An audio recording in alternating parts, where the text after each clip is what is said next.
नमस्कार, मेरा नाम है डॉक्टर पुरुधवन और आज इस वीडियो में हम बात करने वाले हैं वो है हॉट टब थेरेपी के बारे में, जो कि आजकल यूट्यूब पे बहुत फेमस हो रही है।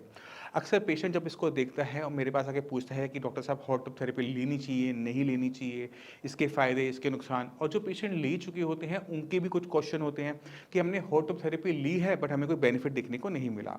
तो हम इन सब चीज़ों को डिस्कस करने वाले हैं इस वीडियो के अंदर। तो शुरुआत करते हैं सबसे पहले हॉट टब थेरेपी को समझने से कि उसमें हो क्या रहा है। तो हॉट टब थेरेपी के अंदर क्या किया जाता है, एक टब लिया जाता है, जैसे आपके बाथ टब होता है, उसको गर्म पानी से भरा जाता है, इसका टेम्परेचर होता है 40 डिग्री सेल्सियस, और उसके अंदर किडनी फेलियर पेशेंट को बिठा दिया जाता है और उसको अगले 1-2 घंटे उसमें सबमर्स रखा जाता है, बैठा के रखा जाता है। जब कोई एक ह्यूमन बॉडी पानी के अंदर जाती है, वो भी गर्म के अंदर, तो हमारी बॉडी से क्या निकल सकता है, वो है पसीना। जब आप पसीना बहाते हो तो आपकी बॉडी में क्या क्या चीज़ें बाहर आ रही हैं। पहली चीज़ है फ्लूइड, पानी। दूसरा है नमक, क्योंकि हमारा जो पसीना है हमें पता है कि वो नमकीन होता है। अगर हम अपने पसीने का टेस्ट करें, उसमें यूरिया की मात्रा देखें, तो हमारे पसीने में, हमारे पेशाब की मात्रा में 50 गुना ज़्यादा यूरिया निकलता है। तो ये तो अच्छी बात हो गई कि आपकी बॉडी में से क्या क्या निकल गया, पानी निकल गया, नमक निकल गया और यूरिया निकल गया। मगर यहाँ पे दिक्कतें ख़त्म नहीं होती। पेशेंट को ये नहीं लगना चाहिए कि उसकी किडनी ठीक हो रही है। जब आपकी किडनी खराब हो रही होती है तो आपकी बॉडी में बहुत सारा वेस्ट मटेरियल इकट्ठा हो रहा होता है। भाई फ्लूइड है, पानी है, वो निकल नहीं पा रहा, किडनी कम काम कर रही है। नमक है, अगर बॉडी में ज़्यादा है, निकल नहीं पा रहा, तो वो इकट्ठा हो रहा है। और यूरिया और क्रिएटिनिन भी इसी तरीके से इकट्ठे हो रहे होते हैं। तो जब हम पानी में बैठे तो 3 चीज़ें निकल गई, कम हो गई हमारे शरीर के अंदर, पानी, नमक और यूरिया।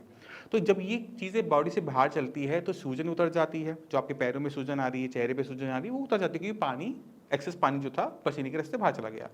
यूरिया की मात्रा में हम डिप देखते हैं रिपोर्टों के अंदर भी कि 10-15 पॉइंट तक वो नीचे चला जाता है। बट सवाल यहाँ पे ये उठता है, क्या क्रिएटिनिन भी बाहर चला जाता है? तो आंसर है नहीं। क्रिएटिनिन का जो मॉलिक्यूल होता है वो यूरिया के मुकाबले बड़ा होता है, कॉम्प्लेक्स होता है। तो जब हम पसीना बहाते हैं तो वो जो क्रिएटिनिन का मॉलिक्यूल है वो बाहर नहीं जा पाता। इसी वजह से पेशेंट ये कंप्लेंट करता है कि हमने हॉट टब थेरेपी ली और हमें इसका फ़ायदा देखने को नहीं मिला, क्योंकि वो सिर्फ देख रहा था क्रिएटिनिन, उसने नहीं देखा क्या, यूरिया। तो जब भी आप हॉट टब थेरेपी लेते हैं तो इस चीज़ का ध्यान रखें कि क्रिएटिनिन की वैल्यू में कोई फ़र्क नहीं आने वाला, क्योंकि वो पसीने से बाहर नहीं जा पाता। आपको मेरी बात पे विश्वास नहीं होता तो गूगल पे जाके सर्च करो, तो आपको सारे के सारे आंसर मिल जाएंगे। और इस पे ऐसा नहीं है कि रिसर्च नहीं हुई है, बहुत मेडिकल रिसर्च हो चुकी है। क्योंकि हम सब जानते हैं कि डायलिसिस का एक साइड इफ़ेक्ट है। उस डायलिसिस के साइड इफ़ेक्ट को कम करने के लिए अगर हम किसी तरीके से, पसीने के तरीके से अगर हम क्रिएटिनिन यूरिया को निकाल पाते तो शायद डायलिसिस की ज़रूरत ही नहीं थी, है ना? तो इस पे इसी वजह से बहुत रिसर्च हो चुकी है ऑलरेडी, और सब में ने यही पाया है कि क्रिएटिनिन को हम नहीं निकाल सकते, यूरिया को हम पसीने के रास्ते बाहर निकाल कर उसे आराम से मेंटेन कर सकते हैं। रहेगा वो हाई लेवल पे, बट हाँ, वो ज़रूरत से ज़्यादा नहीं बढ़ेगा। अब जब यूरिया आपके शरीर में कम होता है तो यूरिया से होने वाले सिम्टम में भी आपको आराम देखने को मिलता है। अब जब यूरिया होता है वो अक्सर आपको वॉमिटिंग है, मुँह का जो एक खराब टेस्ट होता है वो बनाता है, और आपको भूख खत्म कर देता है। तो जब हम यूरिया बाहर निकाल रहे हैं गर्म पानी में बैठने से, तो भूख खुल जाती है, खाना आपको अच्छा लगने लग सकता है, आपकी जो वॉमिटिंग की सेंसेशन है, नॉजिया की सेंसेशन है, वो कम होनी शुरू हो जाती है। तो ये जो सुधार है ये हमें पेशेंट में देखने को मिलता है।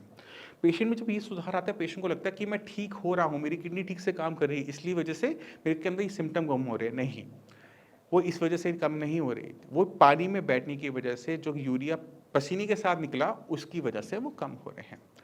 अब सवाल ये उठता है कि हम पानी में बैठने से क्या अपनी किडनी को स्टार्ट कर पा सकते हैं? तो इसका आंसर है नो। आप जब कभी भी दिन में नहाते हो, आप गर्म पानी से नहा रहे हो, ठंडे पानी से नहा रहे हो, तो कभी ऐसा हुआ कि पानी आपकी स्किन के अंदर चला गया हो? स्किन जो होती है वो वन वे रास्ता है, इसमें से पानी बाहर आ सकता है, फ्लूइड बाहर आ सकता है, बट इसके अंदर जा नहीं सकता।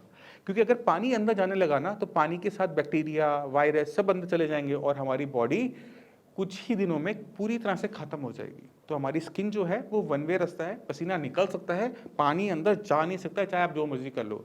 आपकी स्किन खराब हो जाएगी बट पानी को अंदर नहीं जाने देगी। इसलिए जो स्किन होती है वो हमारी बहुत इम्पॉर्टेंट ऑर्गन है, जिसके बारे में हम कभी भी बात नहीं करते।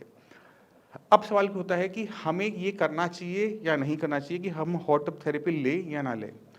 तो मेरी ये एडवाइस रहती है पर्सनली कि जिन पेशेंट के अंदर यूरिया की मात्रा ज़्यादा है और जो यूरिया के सिम्टम को सह रहे हैं, उनके लिए वो टेम्परेरी बेसिस पे काम कर सकता है कि आपने यूरिया को थोड़ा सा बाहर निकाला और आपकी बॉडी में एक हल्कापन आ गया, आपकी भूख खुल गई, आपकी जो वॉमिटिंग है वो रुक गई। बट क्या इससे किडनी ठीक हो जाएगी? तो आंसर है नहीं। जब पानी ही नहीं जा सकता बॉडी के अंदर पसीने के रास्ते, स्किन के रास्ते, तो हम मेडिसिन को भी नहीं पहुंचा सकते स्किन के रास्ते। निकाल सकते हैं पानी को, मतलब अंदर डाल नहीं सकते। जब मेडिसिन अंदर नहीं जा रही तो किडनी की कंडीशन ठीक नहीं हो सकती। किडनी जो है वो स्किन के पास लगती भी तो है नहीं कि उसे थोड़ा सा हीट मिलेगा और वो कुछ ना कुछ उसमें चेंजेस होंगे, ऐसा नहीं है। जो हमारी किडनी होती है वो फैट से सराउंडेड होती है और डीप सीटेड होती है थोड़ी सी, कि वहाँ पर पानी का, जो हम पानी ले लो, प्लेन पानी ले लो, चाहे उसमें मेडिसिन डाल के ले लो, वो वहाँ तक नहीं पहुँच सकता। किडनी जो आपकी ख़राब हो रही है उसके पीछे मैं कह सकता हूँ कि 80% चांसेस है कि बीपी और शुगर ही कारण है। अगर बीपी और शुगर से आपकी किडनी खराब हो रही है तो पानी में बैठने से क्या आपका बीपी शुगर ठीक होगा? नहीं। क्या बीपी शुगर ठीक नहीं हुआ और बीपी शुगर आपका हाई बना हुआ है तो किडनी को नुकसान पहुंचेगा या नहीं? बिल्कुल पहुंचेगा। तो जब हम बीपी शुगर पे कंट्रोल नहीं करते और ये सारे शॉर्टकट ढूंढते हैं चीज़ों का, तो होता ही है कि हम अपने टारगेट से भटक जाते हैं। हमें काम करना चाहिए था अपने बीपी और शुगर पे, जिसकी वजह से किडनी को नुकसान हो रही है, बट हमें कहाँ सोचने लगे कि हमें हॉट टब थेरेपी से हमारी बॉडी में चेंजेस आ जाएंगे, हमें डायलिसिस नहीं करवाना पड़ेगा, हमारी किडनी ठीक हो जाएगी। तो आप भटक जाते हैं और रिजल्ट क्या होता है कि हॉट टब थेरेपी लेते लेते भी क्रिएटिनिन की वैल्यूज़ बढ़नी शुरू हो जाती है। यूरिया नहीं बढ़ता, कम बढ़ता है, बट क्रिएटिनिन बढ़ना शुरू हो जाता है। बीपी शुगर अनकंट्रोल बने रहते हैं क्योंकि पेशेंट को लगता है कि मैं अब तो मैंने ट्रीटमेंट ले लिया, मेरा काम बन गया, मैं जो मर्जी खाऊं, जो मर्जी पीऊँ, जो मर्जी चाहूँ मैं वो कर सकता हूँ क्योंकि मैं तो हॉट टब थेरेपी ले रहा हूँ। और ये सबसे बड़ी गलतियों में से साबित होता है किसी भी किडनी फेलियर पेशेंट के लिए। तो आप हॉट टब थेरेपी को आप लीजिए, बट सोच समझ के लीजिए। यूरिया बढ़ा हुआ है, यूरिया के लिए वो बहुत बेनिफिशियल है।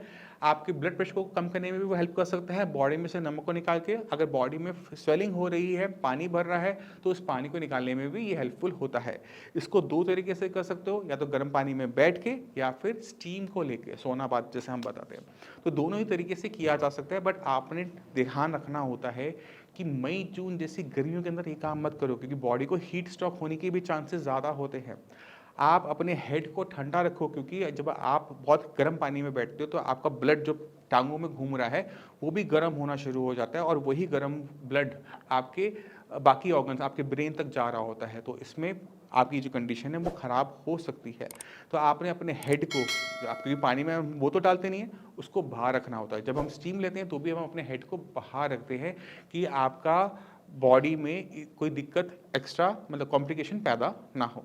तो इन चीज़ों का आप ध्यान रखें। हॉट टब थेरेपी अच्छी है, बट इसका यूज़ केस को समझ के कीजिएगा। फिर भी आपके माइंड में कोई भी डाउट है, कुछ भी पूछना चाहते हैं किडनी फेलियर को लेकर, वो आप हम मुझसे पूछ सकते हैं। बहुत सारी वीडियो बना रखी है मैंने इस चैनल पे, जिसमें हम किडनी क्यों ख़राब होती है, किस वजह से ख़राब होती है, अगर हमने इस पर काम करना है तो हम कैसे काम कर सकते हैं, ये सब कुछ मैंने बता रखा है इस चैनल के ऊपर। एक एक करके वीडियो देखो, समझो अपनी कंडीशन को, अपनी किडनी को। जब जिन आपने अपनी किडनी को समझना शुरू कर दिया और किडनी को किस चीज़ से नुकसान हो रहा है उसको समझना शुरू कर दिया, तो काफ़ी हद तक तो बीमारी वैसे ही सॉल्व हो जाती है क्योंकि आपको पता लग जाता है कि मुझे बीपी पे काम करना है, मुझे शुगर पे काम करना है। आप क्या करते हो, फट से अपने डॉक्टर को बोलते हो और वो उस पर काम करना शुरू करता है और हमें वो रिजल्ट्स देखने को मिल भी जाते हैं, जैसे मैं आपको हर बार अपने पेशेंट की रिपोर्ट्स दिखाता हूँ। अब इसी के साथ चलने की आगे चाहूँगा। मिलते हैं अगली वीडियो में, तब तक के लिए नमस्कार।